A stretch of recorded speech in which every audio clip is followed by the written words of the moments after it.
चलिए स्टूडेंट, हमने क्या किया था पिछले टॉपिक में, सॉल्यूशन के बारे में।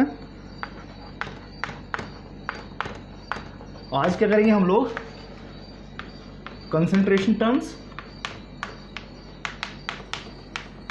डिटेल में करेंगे इसके बारे में। थोड़ा सा रिकैप्चुलेट कर लेते हैं सॉल्यूशन के बारे में। सॉल्यूशन हमने कौन से किए थे, binary solution. Binary solution, binary solution क्या होता है कि आपके पास एक सॉल्यूट हो और एक ही सॉल्वेंट हो, दोनों मिलकर क्या बनाते हैं, सॉल्यूशन। और कौन सा solution, this is known as binary solution. Binary इसलिए बोलते हैं क्योंकि एक सॉल्यूट है और एक सॉल्वेंट, ठीक है। और ज़्यादातर हमने किसकी बात की थी, सॉलिड प्लस लिक्विड और लिक्विड प्लस लिक्विड। ऐसा सॉल्यूशन जिसमें कि सॉल्वेंट क्या हो, सिर्फ लिक्विड हो, और सॉल्यूट क्या हो, सॉलिड भी हो सकता है और लिक्विड भी हो सकता है। इन दोनों के बारे में डिटेल में बात करेंगे हम लोग। और सॉल्यूट में आप लोग अगर लेके चले कि मान लो आपके पास एक सॉल्यूट है एक सॉल्वेंट है, तो बाइनरी हो गया। दो सॉल्यूट भी हो सकते हैं, एक सॉल्यूशन में दो सॉल्यूट हो सकते हैं, सॉल्वेंट एक ही रहेगा। दो सॉल्यूट कैसे हो सकते हैं, जैसे मान लो आपके पास साल्ट है प्लस शुगर, साल्ट और शुगर ले लिए, ये किस में ले लिए, सॉल्वेंट में। सॉल्वेंट क्या हो गया, अगर वाटर लिया आपने तो आप क्या इसको बोलेंगे, अब ये बाइनरी सॉल्यूशन नहीं होगा, तीन हो गए, एक दो दो इसमें क्या हो गए, सॉल्यूट हो गया और तीसरा क्या है इन्वॉल्व, सॉल्वेंट है, तो इसको क्या बोलेंगे, टर्सरी सॉल्यूशन। Tertiary solution. लेकिन टर्सरी सॉल्यूशन किसका, एक्वस सॉल्यूशन। एक्वस क्यों, क्योंकि वाटर इन्वॉल्व है बीच में एज ए सॉल्वेंट। एक और चीज लेते हैं हम लोग, मान लो हमारे पास तीन सॉल्यूट हो गए, कौन कौन से, आपने लेमन वाटर या जिसको क्या बोलते हैं सिट्रिक एसिड, लेमन वाटर बनाया आपने, उसमें क्या साल्ट डाला थोड़ा सा और शुगर, किसमें, वाटर में, वाटर एज ए सॉल्वेंट। अब ये जो है जिसमें कि तीन जो है सॉल्यूट है और एक ही सॉल्वेंट है, वो भी वाटर है, तो हम इसको बोलेंगे एक्वस सॉल्यूशन ऑफ कौन सा, quaternary solution of, aqueous solution of lemon water, या जो भी आप बोल सकते हैं, समझ गए, सॉल्यूशन है वो। तो इस तरह से हमने सॉल्यूशन को अलग अलग पार्ट में, बाइनरी, टर्शरी, क्वार्टरनरी या मोर देन दैट, जैसे हनी बोलते हैं ना आप लोग, बी हनी जो होता है वो, तो उसमें तो सॉल्यूट मोर देन 4 हो सकते हैं, ठीक है। तो चलिए हमारे पास, क्योंकि हमारी टॉपिक है, हमें जरूरत किस चीज़ की, बाइनरी सॉल्यूशन की। बाइनरी मतलब एक सॉल्यूट और एक सॉल्वेंट। सॉल्यूट और सॉल्वेंट में भी एक्वस कौन सा, जो एक्वस है एज ए वाटर लिया वो एक्वस बोलेंगे, और जो मान लो आपके पास मैंने बेंजीन लिया, ये बेंजीन एज ए सॉल्यूट, और बेंजीन वाटर में सॉल्युबल नहीं होता, वो किसमें होता है, अल्कोहल या फिर कार्बन टेट्राक्लोराइड, ठीक है, ईथर वगैरह में उसमें डिजोल्व होता है। तो ये क्या हो गया, इसको क्या बोलेंगे हम लोग, बाइनरी। दो है तो बाइनरी, अल्कोहल इन्वॉल्व है तो एल्को सॉल्यूशन, और क्योंकि ये एक्वस नहीं है तो इसको क्या बोल सकते हैं आप, नॉन एक्वस सॉल्यूशन, ठीक है। तो ये हम लोगों ने पीछे जो टॉपिक था उसमें काफ़ी डिटेल में किया था। तो चलिए अब हम आगे चलते हैं। कंसंट्रेशन क्या होती है, और कंसंट्रेशन टर्म्स के बारे में जो हम लोग करेंगे वो ये, अगर आपको इस कंसंट्रेशन का पता है तो आप लोग कंसंट्रेशन टर्म्स जो है वो उनको आसानी से कर पाएंगे। कंसंट्रेशन क्या होती है, या ये फ्लास्क लिया एक, और एक इस फ्लास्क में मान लो ये 250 ml सॉल्यूशन है इसका, सोडियम क्लोराइड का, NaCl डाला इसमें 50 ग्राम NaCl, और एक और फ्लास्क लिया, उसमें भी आपने 250 ml सॉल्यूशन है सोडियम क्लोराइड का, लेकिन उसमें 100 ग्राम तो कंसंट्रेशन जो है सोडियम क्लोराइड की 250 ml सॉल्यूशन में, यहाँ पर NaCl की कंसंट्रेशन ज़्यादा है, यहाँ पर 50 ग्राम है, कम है, तो हम उसको बोलेंगे कि this solution is more concentrated as compare to this one 50 gram वाले में। ठीक है, ये कंसंट्रेशन जो है इसी को ही डिटेक्ट करने के लिए हमारे पास कुछ टर्म्स हैं जिनको क्या बोलते हैं, कंसंट्रेशन टर्म्स। तो है के लिए क्या हमने अमाउंट ऑफ सोल्यूट लिया, यहाँ क्या था 50 gram amount of solute sodium chloride का, यहाँ amount of solute 100 gram sodium chloride का। तो कंसंट्रेशन मीन्स बोल सकते हैं हम लोग concentration is the amount of solute, amount of solute dissolved, किसमें डिजॉल्व हुआ, given solution in given amount of solution, या आप बोल सकते हैं कि in a given amount of solution amount of solute is known as the concentration. तो definition क्या होगा, concentration of the solution is the amount of solute dissolved in given amount of solution।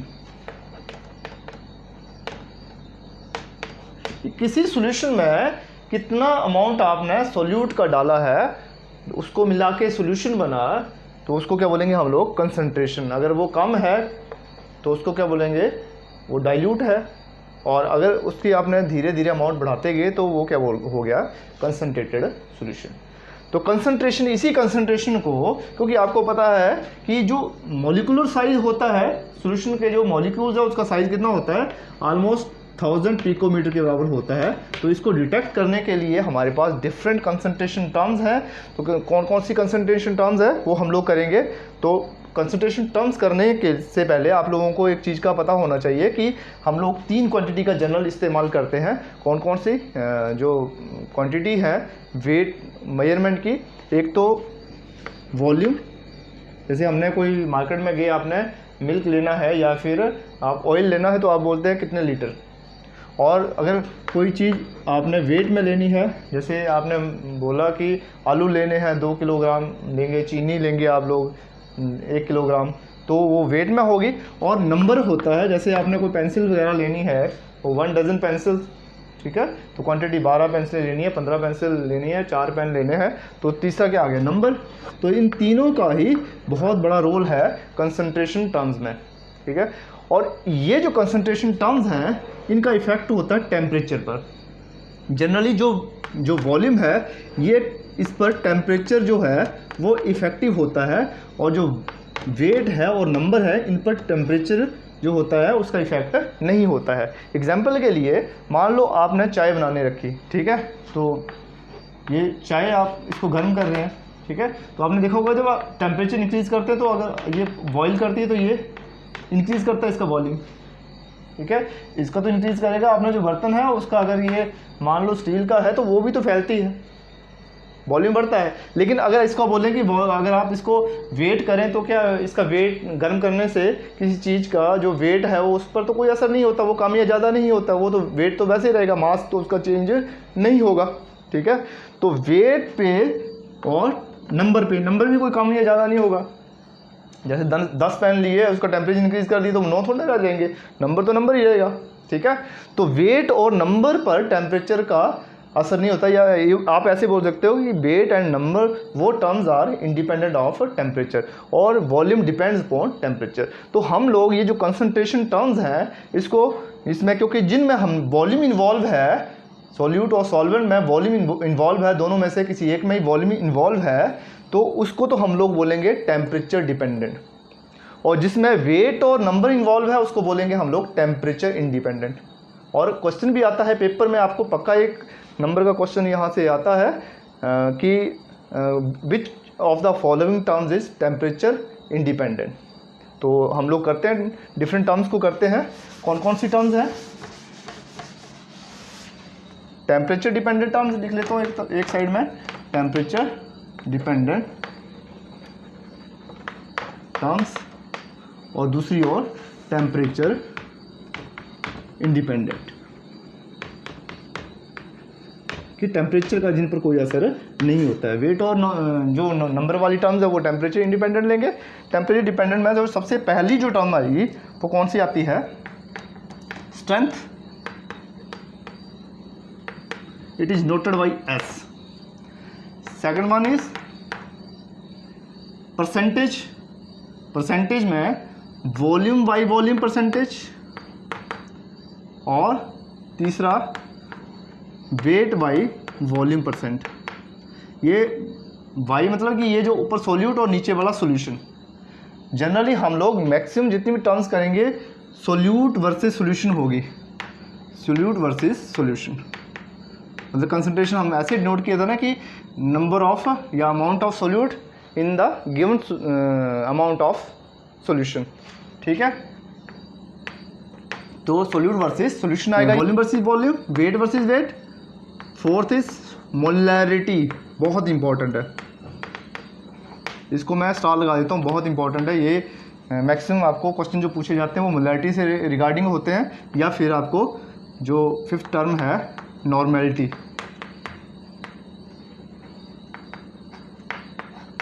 ठीक है। क्वांटिटेटिव एनालिसिस जब होती है lab में, जब हम कई प्रैक्टिकल करते हैं, तो मोलैरिटी और नॉर्मेलिटी जो है उसका बहुत रोल होता है।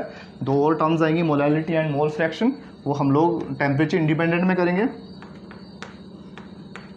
पीपीएम मतलब पार्ट्स पर मिलियन, ये भी weight by volume and volume by volume. Formality, formality जो है हम लोग जनरली सोडियम क्लोराइड की बात करते हैं, as a solute in the solution बात करते हैं। वहाँ पर जो जितनी भी आयनिक कंपाउंड्स हैं, जैसे सोडियम क्लोराइड हो गया, कैल्शियम क्लोराइड हो गया, ये सारे ही, क्योंकि ये फार्मूला यूनिट, तो उसमें क्या यूज़ होगा, ये फॉर्मेलिटी। ये जो स्ट्रेंथ है एसिड नोट होती है, मोलैरिटी कैपिटल एम से, नॉर्मेलिटी एन से, और फॉर्मेलिटी कैपिटल एफ से। ठीक है, ये सारे ही इसमें क्योंकि वॉल्यूम इन्वॉल्व है, इसलिए these are known as the temperature dependent terms. Temperature independent terms कौन सी होंगी? परसेंटेज, वेट बाई वेट, दोनों वेट होगा, सोल्यूट और सॉल्वेंट वेट लेंगे हम लोग।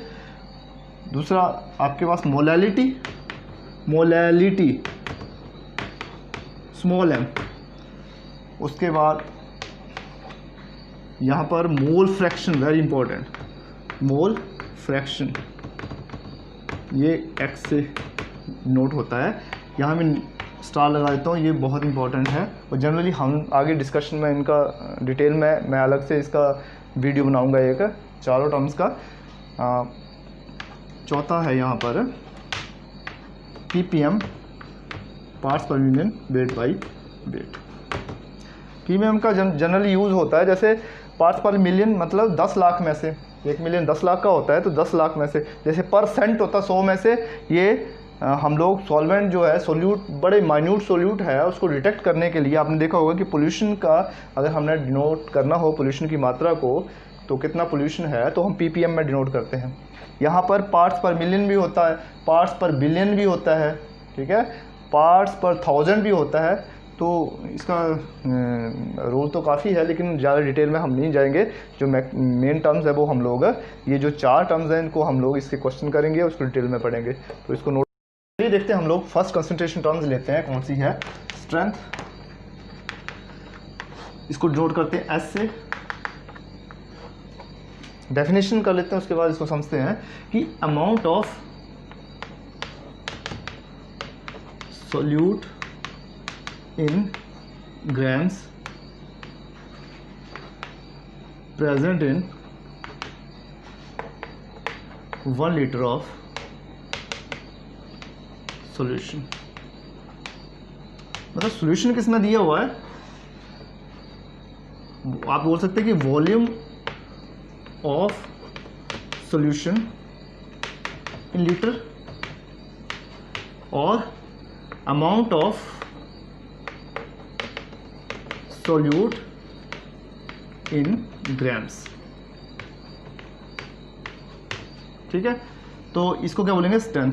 क्या मतलब हुआ इसका कि मान लो आपको ये फ्लास्क दिया हुआ है और इसमें सॉल्यूशन दिया हुआ है कोई 250 ml का सॉल्यूशन है ये, और कौन सा सोल्यूशन है ये, मान लो शुगर सोल्यूशन दिया हुआ है और शुगर जो है बीच में कितनी है ये 5 ग्राम शुगर दी है, मतलब 250 ml में कितनी है 5 ग्राम शुगर है। तो हम लोग बोलते हैं कि स्ट्रेंथ कितनी हो गई, अमाउंट ऑफ ग्राम्स में कितनी होगी 5 ग्राम शुगर और सोल्यूशन वॉल्यूम इन लीटर्स, तो ये volume of litre in 250 ml है ना ये, तो 250 ml को आपने अगर इसको लीटर में कन्वर्ट करना है तो आप क्या करेंगे, इसको डिवाइड कर देंगे 1000, ठीक है। तो 250 अगर इसको डिवाइड कर दिए तो कितना आएगा ये 1/4 लीटर, तो ये 4 ऊपर चला गया तो क्या आ गया 5 × 4 ग्राम पर लीटर, बोलेंगे इसको 20 ग्राम लीटर इनवर्स, और ये ग्राम लीटर इनवर्स क्या हो गया, यूनिट हो गए किसके, स्ट्रेंथ के, ठीक है। तो हम बोल सकते हैं कि ये जो सोल्यूशन है इसकी स्ट्रेंथ कितनी है 20 ग्राम लीटर इनवर्स।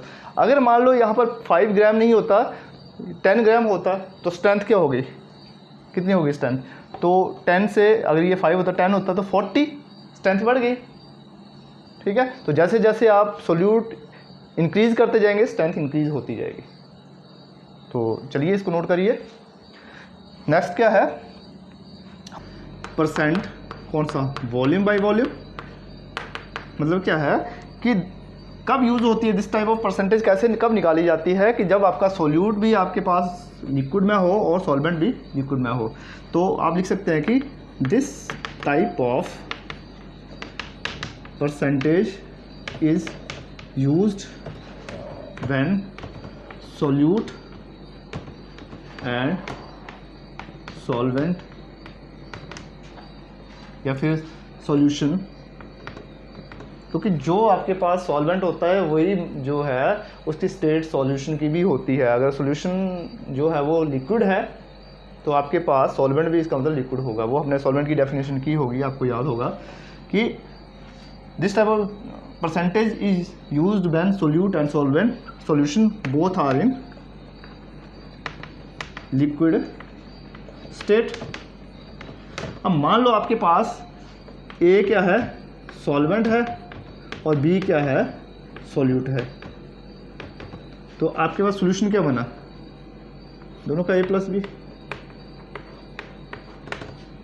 कैसे, आपने वॉल्यूम लिया, मान लो आपके पास V A is the volume of solvent और V B is the volume of solute.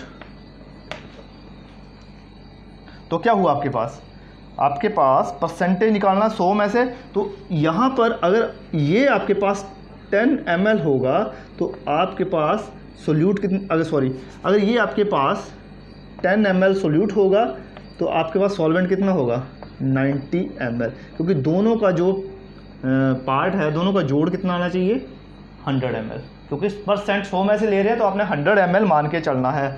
अगर ये आपके पास 80 ml है तो ये कितना आएगा 20 ml, मतलब इन दोनों का जो सम है वो कितना आना चाहिए 100 आना चाहिए। तो हम बोल सकते हैं कि आपने किसी एक की परसेंटेज निकालनी है, जैसे आपने सॉल्यूट की परसेंटेज निकालनी है, परसेंटेज ऑफ बी निकालनी है आपने, तो कैसे करेंगे आप लोग, वॉल्यूम ऑफ, इसमें से दोनों में से कोई एक ले लो, जैसे ये ले लिया हमने, volume of A plus volume of B, किसका, बी ए का निकालना आपने, मल्टीप्लाइड बाई 100,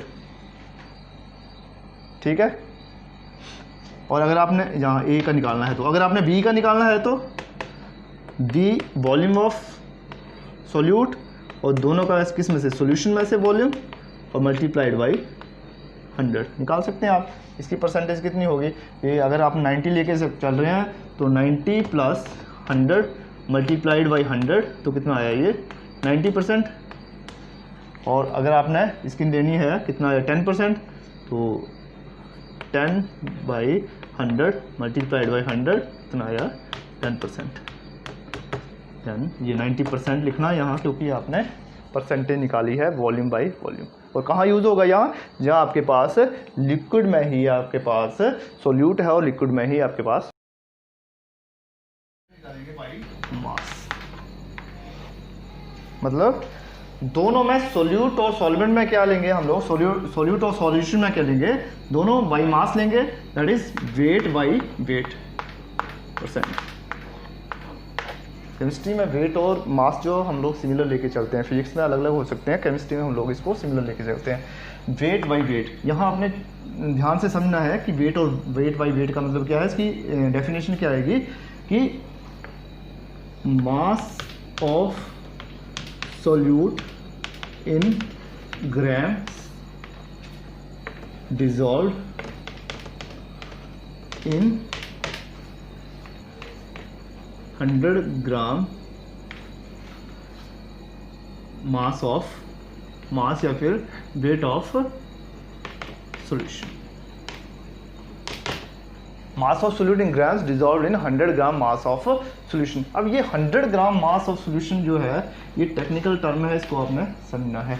आप लोग ये लेके चलो कि मान लो सोल्यूट का जो वेट है वो क्या है WB और सॉल्वेंट का क्या है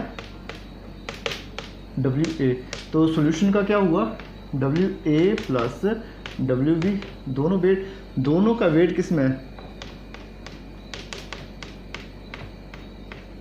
100 में। अगर एक का निकालना आपने, मान लो आपने वेट परसेंट ऑफ WA निकालना है, सॉल्वेंट का निकालना आपने, तो क्या करेंगे आप wait of solvent divide by weight of दोनों का 100 ग्राम मास ऑफ सॉल्यूशन। अब यहाँ पर मास ऑफ सॉल्यूशन क्या है, सॉल्यूशन जो लेंगे वो आप, अब सॉल्यूशन कैसे बनेगा ये कि आपने क्या करना 100 जो ग्राम लिया आपने वो कैसे लिया, आपने एक बीकर लेना, उसमें आपने 100 ग्राम जो है वो सॉल्यूशन जो है उसका वेट करना है, मेजर करना है, तो वो किस में आएगा ग्राम में आएगा।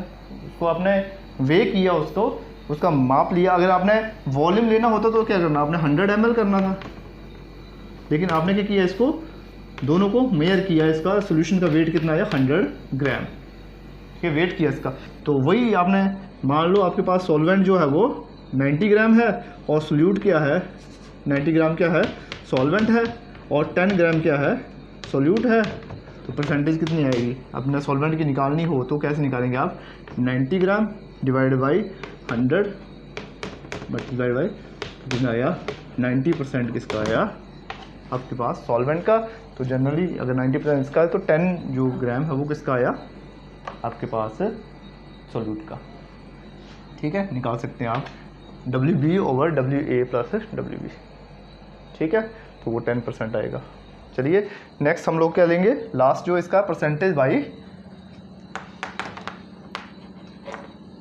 मास over volume, mass by volume percentage या वेट बाई वॉल्यूम बोलते हैं W/D।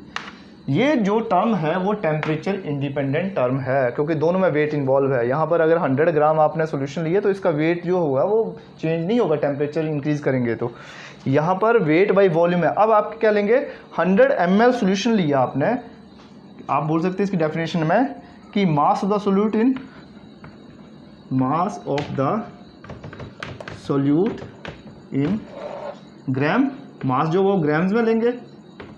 ठीक है ना, taken in 100 ml volume of solution.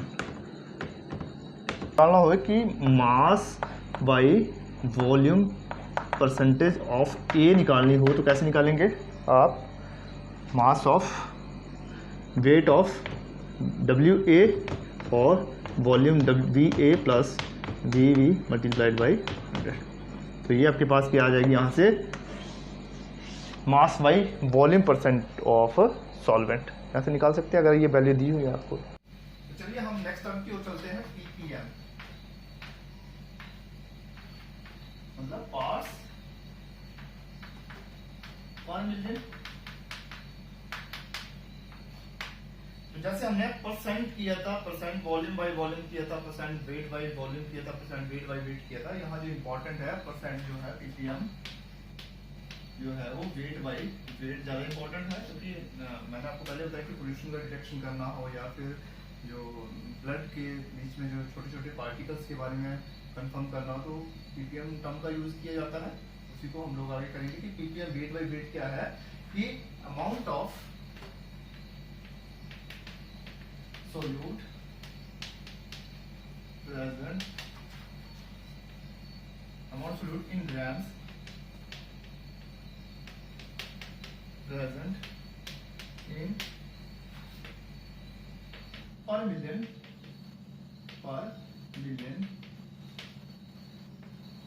gram of solution। मतलब मैं अगर आपके पास सोल्यूट वही सॉल्वेंट ए लिया और सोल्यूट ले लिया और बी, तो हमारे पास पीपीएम अगर आपने पास पर मिलियन जो है आपने किसके निकालने हैं, सॉल्वेंट के निकालने, तो आप क्या करेंगे, वही volume of sorry weight of solvent divided by total weight A plus B multiplied by 10 lakh. ठीक है, वहां किसने किसे किया था हमने, यहाँ बोल रहा है कि पर मिलियन ग्राम ऑफ सॉल्यूशन, और पर मिलियन ग्राम वहां पर क्या था, ग्राम 100 ग्राम था तो वेट बाई वेट में, 100 ml था तो वॉल्यूम बाई वॉल्यूम में। यहाँ पर क्या है, मिलियन में है तो हमने क्या करना है, इसको मल्टीप्लाई कर देना, वहां 100 से मल्टीप्लाई किया था, यहाँ 10⁻6 से किया था। उसी तरह आपने पीपीएम अगर आपने निकालना होता है बी का, तो सॉल्यूट का निकालेंगे weight WA plus WB multiplied by 10⁻6। तो आज हमने ये डिफरेंट टर्म्स करी है, इनको अच्छी तरह से आपने देखना है।